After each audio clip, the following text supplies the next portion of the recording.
Hi there. I suppose you're wondering why I've called you all here today. Yeah, so I figured I'm getting ready for DTNS. It's Wednesday, so that means that Ms. Lane has the rundown. We've got Scott Johnson on, and he's going to be talking about Horizon OS and the fact that the headset operating system is being licensed, being, spread around.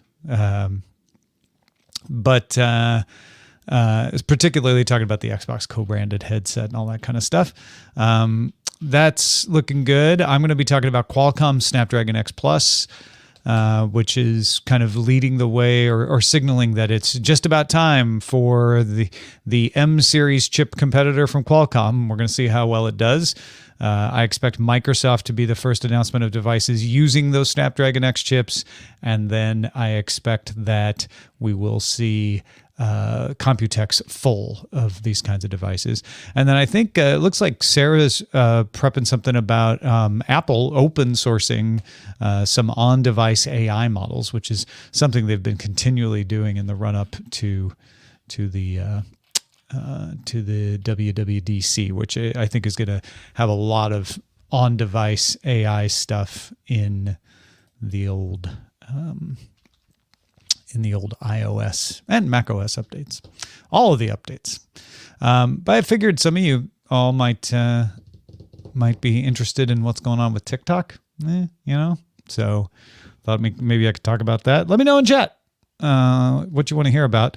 The first thing that I'm going to talk about is a Reddit thread where someone asked if video games were tech news. Actually, that person doesn't think video games are tech news and asked, why are video games considered tech news? And I'm thought that's an interesting question. I responded there with some of my thoughts, but I'm curious if you all think we cover video games too much on Daily Tech News Show. I don't think we do. I think having Scott on once a week means that we'll always have a video game thing once a week. And I want to encourage Scott to do some non-video game stuff when he comes on, some designer stuff, some Adobe stuff, that kind of thing. But I know Scott loves doing video games and he's really good at covering it. So I don't want to tell him not to do that. And so I think that maybe makes people feel like that's more the case, because we do cover it with him quite a bit. There's been a lot of video game news. I think DTNS covers video games from the hardware side. I don't think we generally cover it from the software side much, because that's where it becomes more about entertainment and less about tech. To me, the tech is, how do these consoles work? What games can they play? What are the video cards in them? What's DLSS? And I try to steer us towards that. That's why Scott's covering Horizon OS. I think we have done a few, we have done a few software-oriented things. I know with Trish Hirschberger coming on, we've done the sort of like, here are the cool games rundown. And so maybe that's drifting too far afield, but I don't know. I do feel like it's legitimate to cover video games as part of tech, as much as anything else, as much as covering photography or streaming video, like Netflix and stuff. And so I'm curious what those folks who are tired of video games, usually what that means when somebody complains we're covering X too much, because we get it for everything we cover. You're covering AI too much. You're covering Apple too much. You're covering Microsoft too much. It means there's something they like that they don't think we're covering enough. And sometimes that's helpful to know, like, that may be a blind spot. Maybe we need to pay more attention to that sector. Other times it's just they're into something that isn't as widely applicable to the rest of the audience. And that's just, that's the way it's going to be. We only have 30 minutes and we're not going to cover every single topic under the sun. So I'm curious what you all thought about it. Hey, Wabbit Magic, I will see you first. Maybe not. Actually, you might see me first, but I will definitely see you in a few days. Cliff Singer says, I'm not concerned about TikTok per se, but in terms of government overreach in general for other communication methods, are we heading down the road towards China, which bans all non-Chinese socials and messaging? I think that they are much farther down that road than this one tiny step might be. So I'm not really worried that we're on the slope, much less that it's slippery. I do think this is very targeted. And I have lots of theories as to why it's targeted, but it definitely feels like it is part of the wider U.S. strategy to put pressure on China to change. What exactly the U.S. wants China to change, I have theories about as well, but I don't know. You could sort of guess the broad outlines, right? Loosen up your market, let more U.S. companies in without having to partner with Chinese domestic companies, loosen control of exports and imports and things like that. We have one example in the news today where China is allowing Pony.ai to list on the New York Stock Exchange. That is the first technology company it has allowed to list outside of China or Hong Kong in a couple of years.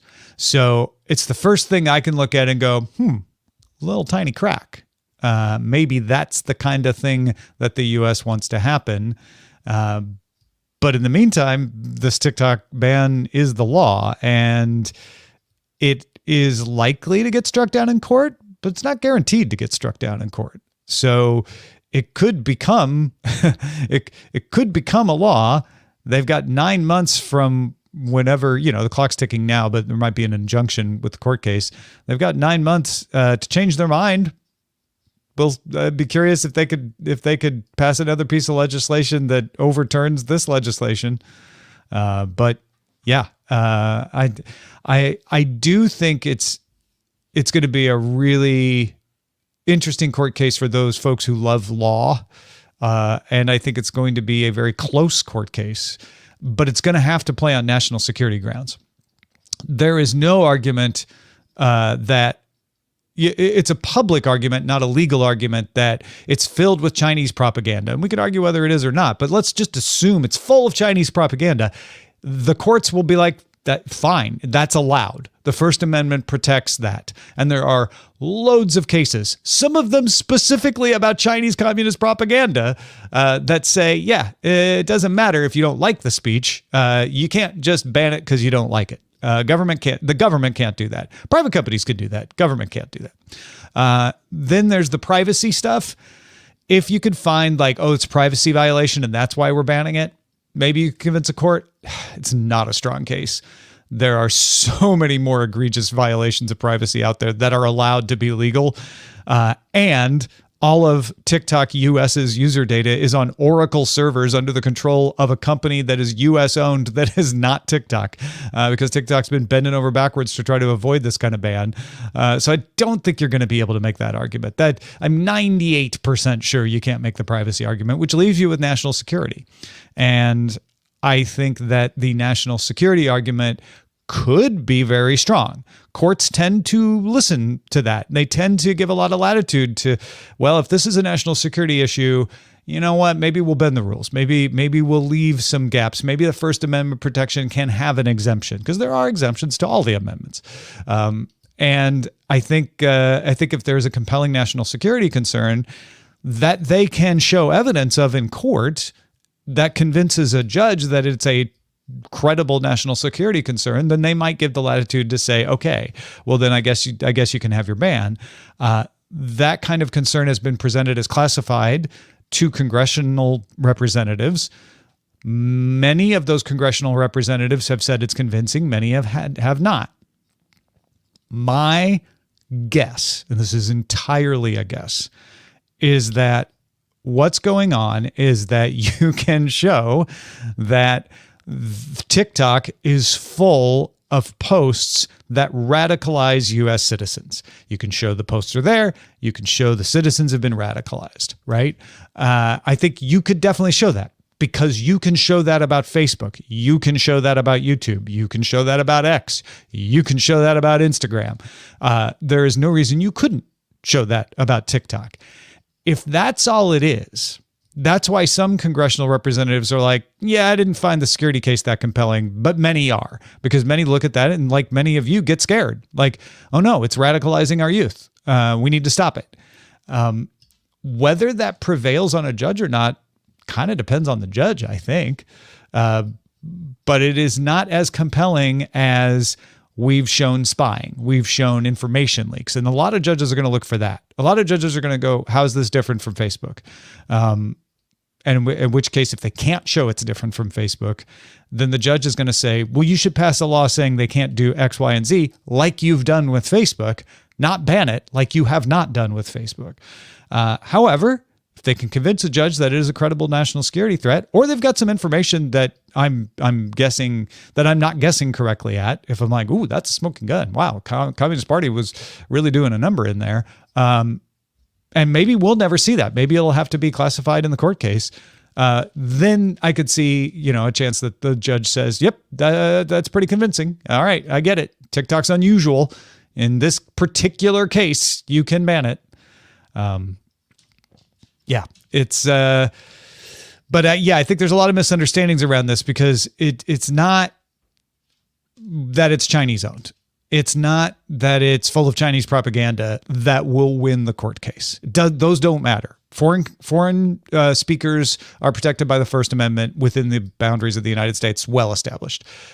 Propaganda is protected within the United States, well established. You don't have to like it, but those are protected bits of speech. So it's really going to tilt on the national security part of it all, at least as far as I understand.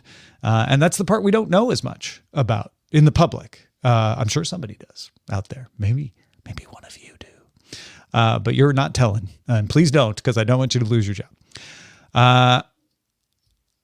Cliff Singer is responding to my earlier question about what are the things that you don't think we cover enough. Cliff Singer says, I like more security and software development discussions, but I have other podcasts for that, and I don't expect the DTNS to do more than touch on the big stories there. And that's fair, and I feel like that's what we try to do too. Hey, BioCow. Morning, PC Milesy. What's up, Molly Fenton? Yeah, I think there will be not many lawsuits, honestly. I think there'll be one big lawsuit and it goes to the Supreme Court, and that'll be that. I'd say it's 53% chance that ByteDance wins that case. If they were to lose, I think it's a 2% chance that they sell TikTok. I think TikTok just gets banned in the US. And I don't think anybody is the worse for wear except for the 60% of the investors that are from the US and Europe. Hey, Gord McLeod, good to see you. So, yeah. That's what I used to think. I am going to ask Sarah if she needs me to write stuff.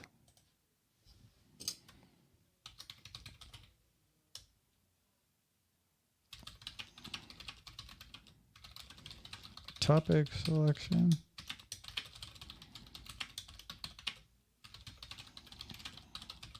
The rest of the quick hits. All right. Let's do this. Share the screen. Share the entire screen? No, definitely not. Oh.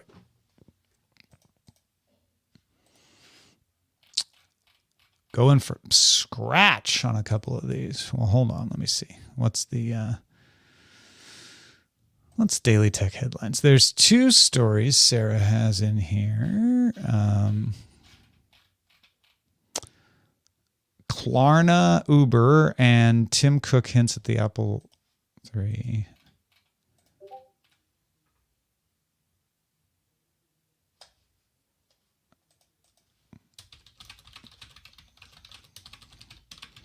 Oh, do we have a GDI topic?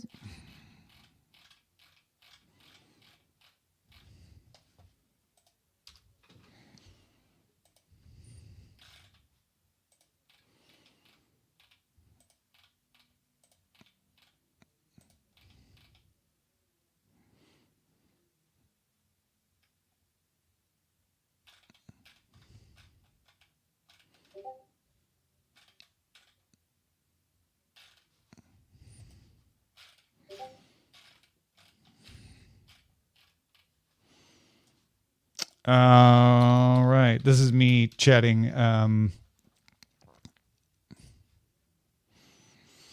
What should we pick for Good Day Internet?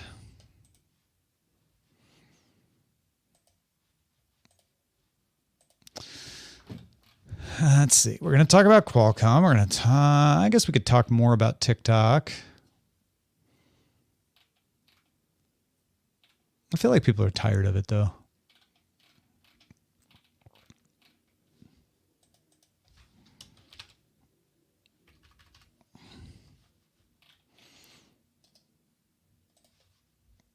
I like this one. Did you know that you cannot get an LLM to answer the question, which episode of Gilligan's Island was about mind reading? Lion Jim video. I didn't see an Atlas 2 robot video today. Is it new?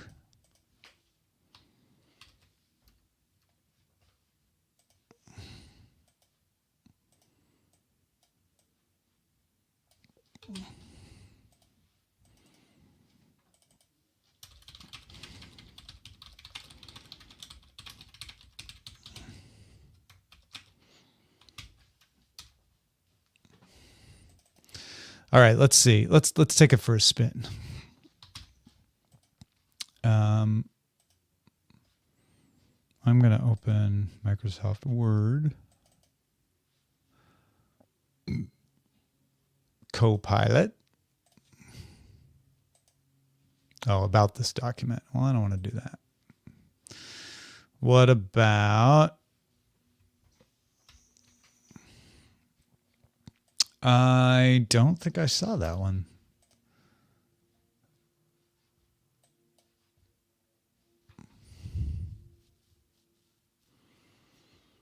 All right. Copilot. Microsoft. Mm-hmm.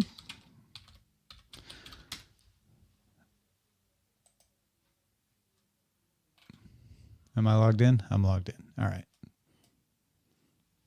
Here we go.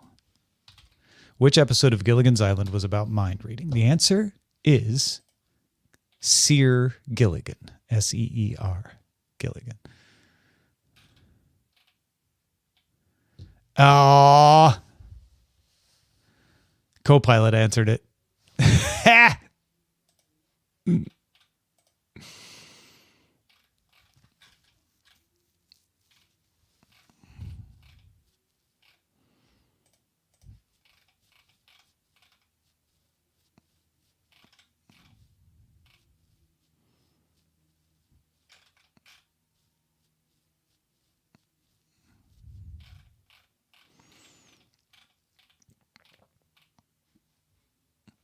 Copilot answered it just fine, but it probably pulled it in from Bing.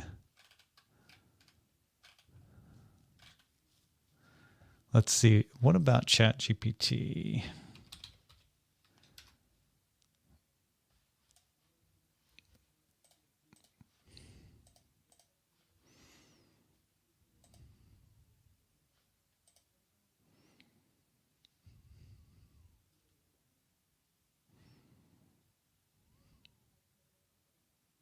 %98 of people don't know the answer to this question. All right. Let's put ChatGPT to the test. It's me. I got it wrong. Okay. So Copilot got it right, but maybe Copilot is better at these things. What about Gemini? Hello, Gemini.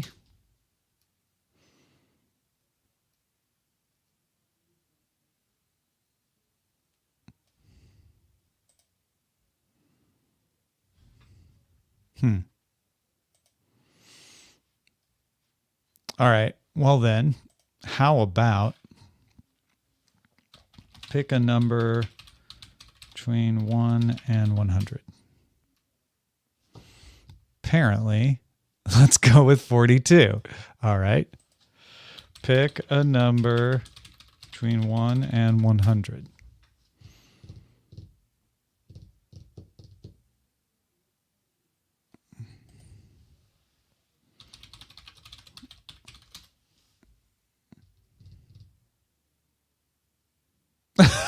It's a large language model. It's not fair for me to reveal the number I picked.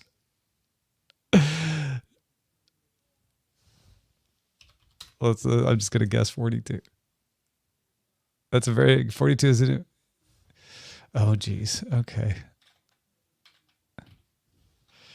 Please tell me a number. That's weird. Between 1 and 100. It wouldn't tell me the pick. That was so weird. 78. Okay. Pick a number between 1 and 100. Would you like to play Global 37? Okay. Well, Copilot right off the top, 42. Apparently, most of the time, these LLMs will pick 42. All right. I think that's still worth doing on the show. I'm gonna keep these tabs though.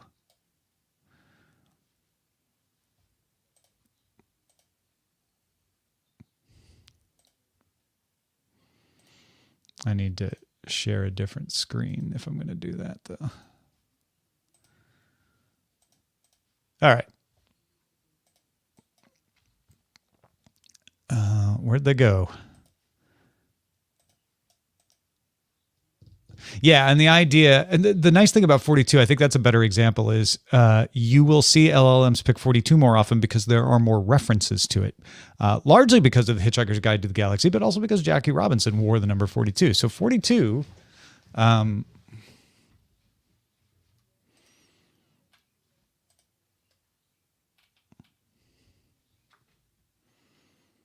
Oh, really? Cliffsinger, do you remember why the number 37 was picked often by people when asked for a random number? Because that could be people discussing that phenomenon might cause it to be also pick 37 quite often.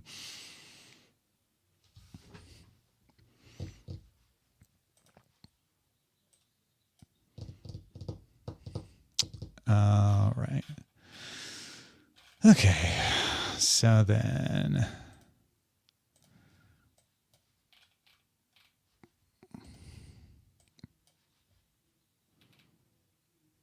Klarna.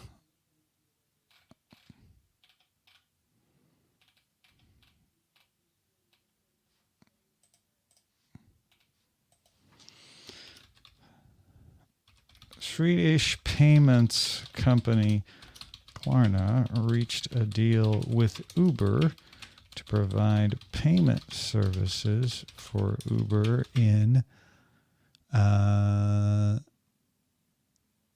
Germany, Sweden, and the US.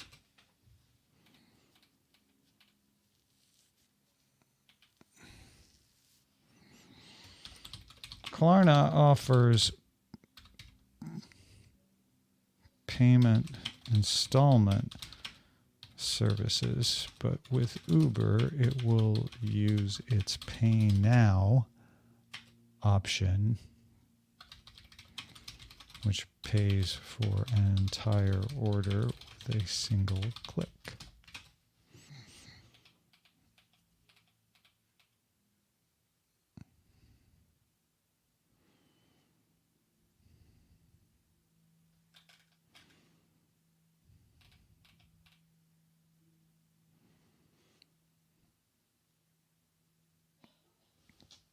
In Germany and Sweden,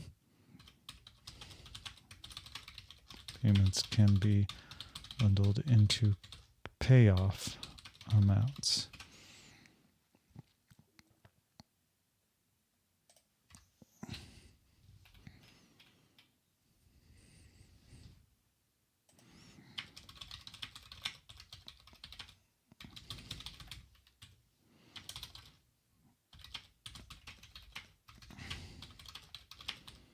Buy now, pay later services.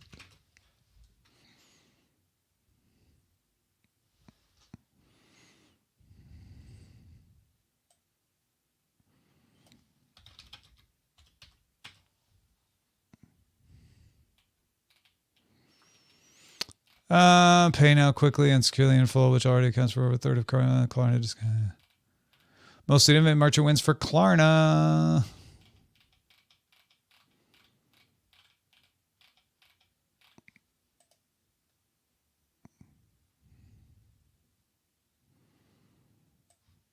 All right.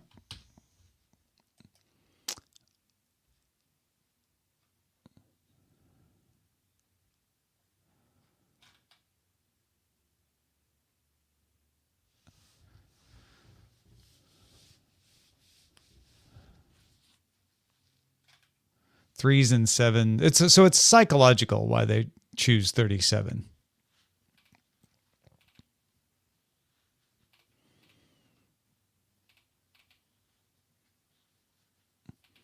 Oh, most people don't pick even numbers. So that leaves 3 and 9. 9 can be divided by 3. 5 is in the middle. So 7 feels more.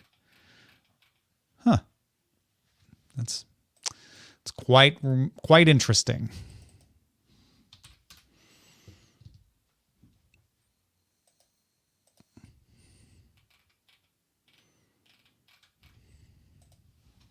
If the drawing of a hand holding an Apple pencil on the invite to Apple's May 7th announcement wasn't enough of a hint,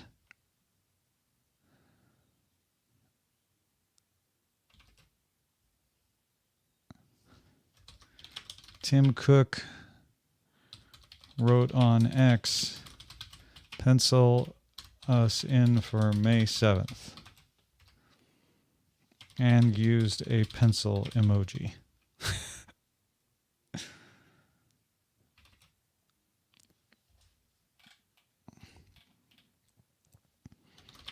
So yeah, there will probably be the first new Apple Pencil since 2018. I'm not really that excited by this, but there you go.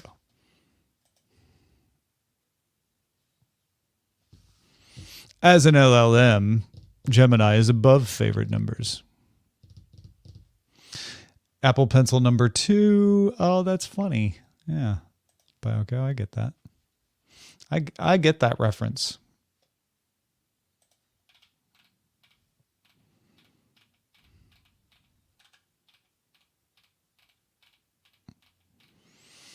All right. There you go. Quick chits are in.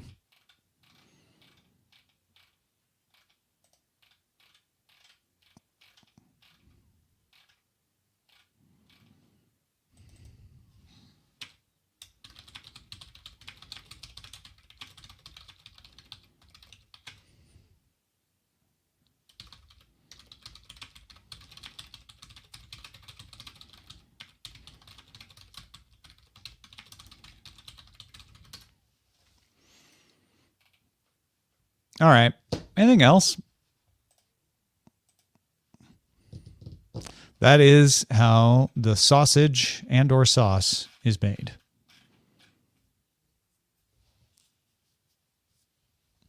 On this episode of DTNS, Apple open sources its on-device AI. Qualcomm announces is ready to take on the Apple M chip and thinks it can outperform it, and why Meta is trying to get companies to use its VR operating system on their hardware. Tech sausage for lunch. Yum. Thank you, BioCow. Oh, that reminds me. Let's turn that on. Okie dokie. I always remember to turn it off because you see it, right? But sometimes I forget to turn it on. And thank you. BioCow made this, if y'all don't know. Isn't that cool? It's a little neon diamond. Oh no, I like that. I've got blue up there, although I need to replace the batteries in it.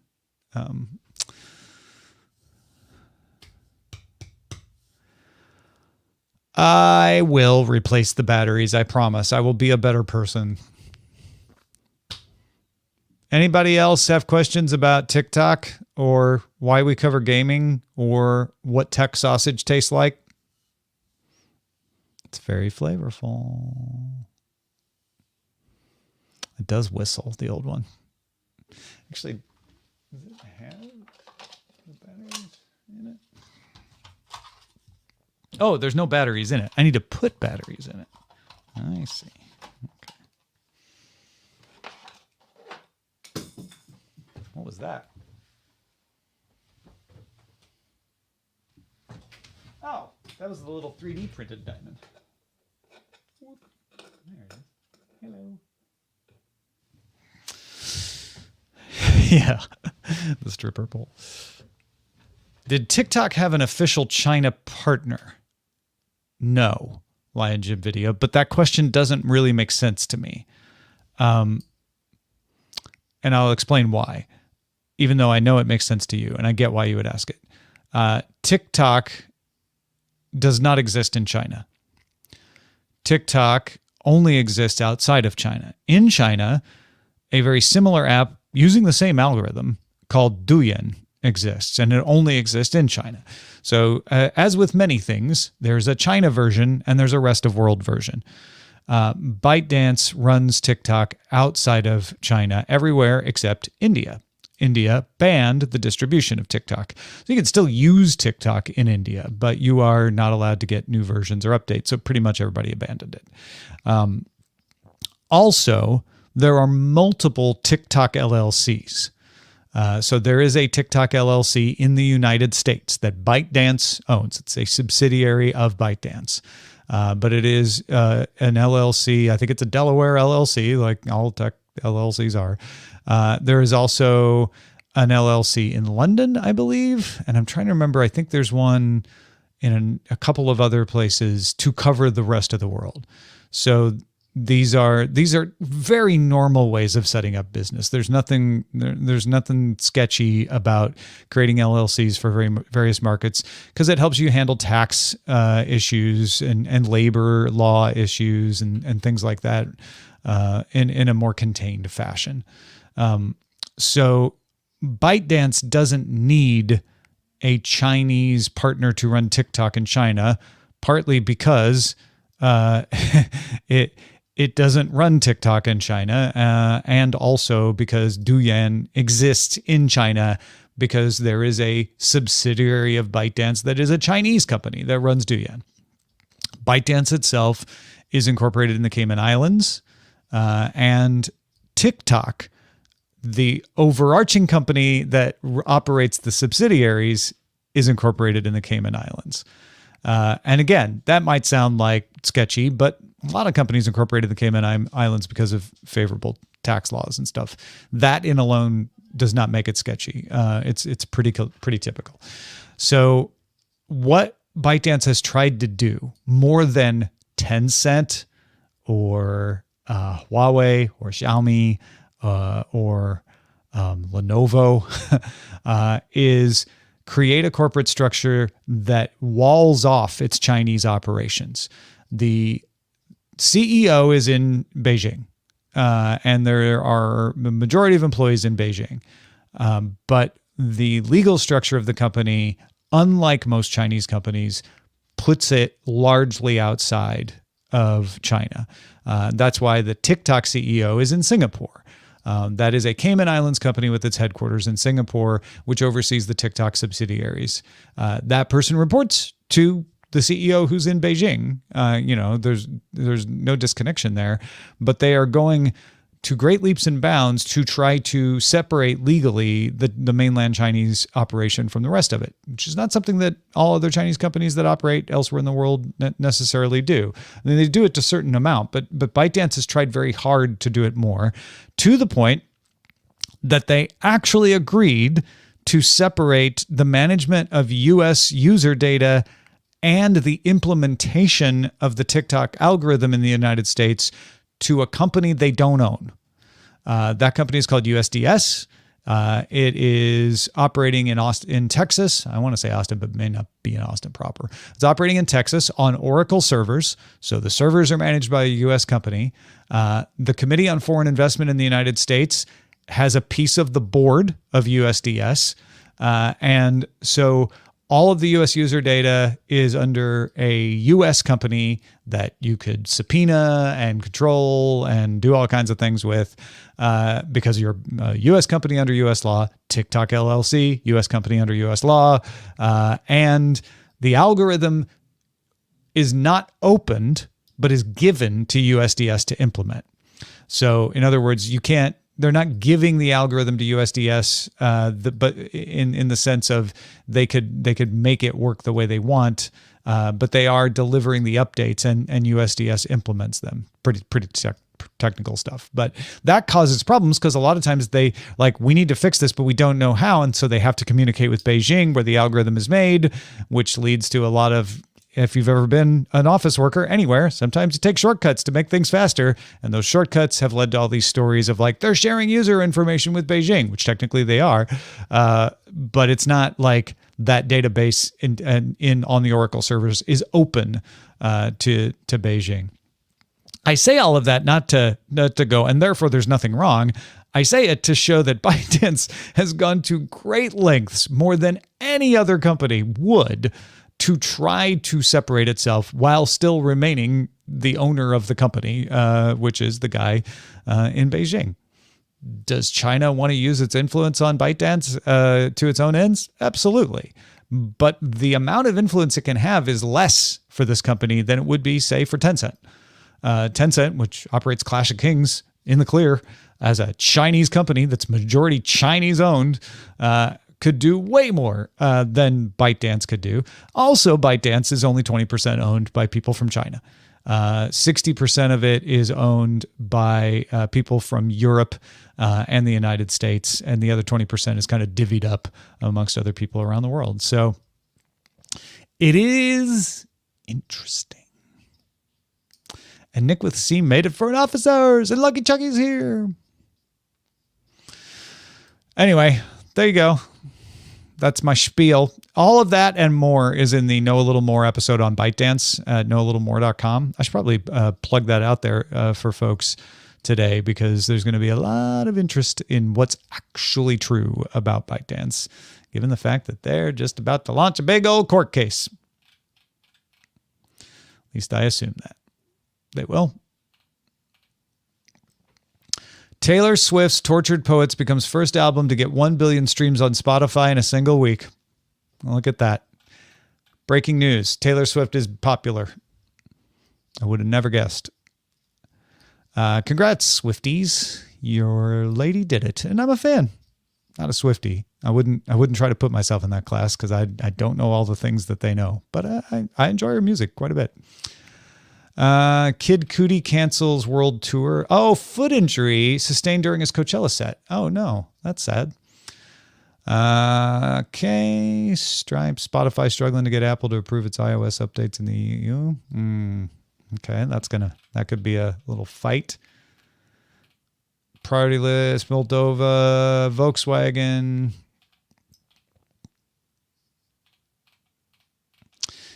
Wow. Okay. Ooh. Netflix medical drama Pulse adds Nestor Carbonell, Santiago Segura. Okay. I don't know any of those people. Qualcomm is cheating on their Snapdragon X Elite Pro benchmarks. Maybe. They might be. Kind of looks like maybe, but we don't know. Until we get the chips in actual people's hands, can't really tell. It would seem weird that they would cheat on these. I think they're fudging. Maybe cheating is probably going too far, but we'll see. Maybe they're cheating. Semi-accurate. Pretty convinced they're cheating based on what Qualcomm source and some OEMs are telling them. Mr. Rogers answers if he ever lost his temper and flipped out. Oh, it's a Boing Boing post. Okay.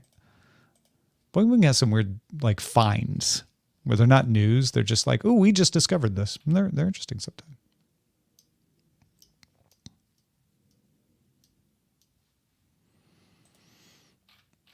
Oh my gosh. New York Times is employing millennials. a statistical analysis finds that most people play things from their teens. I think that's always been true. I don't know. Maybe not.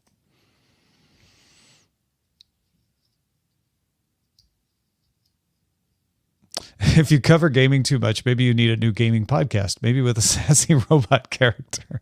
That's funny, weird on me. I don't see Taylor Swift on my Facebook or Instagram. Well, I don't see her on my Facebook because I never look at Facebook, but I don't see her on the Instagram. I think I saw one thing. You should stop following her, like around in person. Okay. Well, I got to go do our production meeting. So thanks, everybody. All right. Talk to you in about an hour. All right. Yeah? Sound good? It's a date. See you there. Don't miss it.